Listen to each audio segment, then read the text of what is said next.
আসসালামু আলাইকুম। মায়ের কিচেনের কর্নারের পক্ষ থেকে আপনাদের সামনে নিয়ে আসলে আজকে গরুর মাংস রান্নার রেসিপি।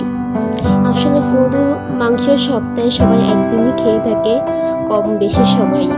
তাই আজকে আপনাদের সামনে নিয়ে আসলাম গরু রান্না রেসিপি।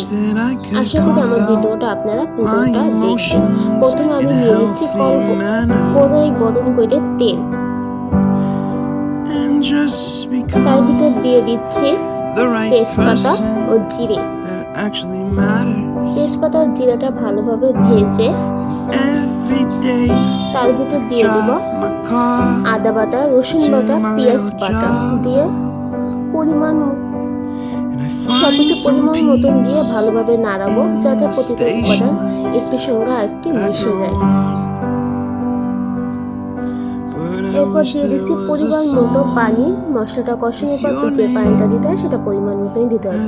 এরপর দিয়ে দিচ্ছি ধনে গুঁড়া, গরম মশলা, হলুদের গুঁড়া দিয়ে ভালোভাবে মেশাবো।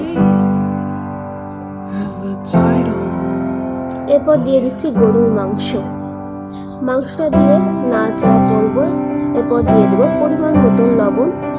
গোসের মতো লবণের স্বাদ আসছে, লবণ ছাড়া কোনো কিছুতে ভালো লাগে না স্বাদ।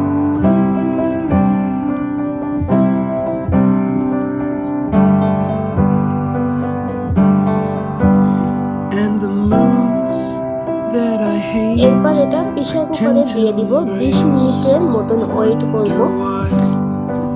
20 মিনিট পর পুরো রান্না রেসিপি হয়ে যাবে গরুর মাংস। আশা করি আমার ভিডিওটা আপনাদের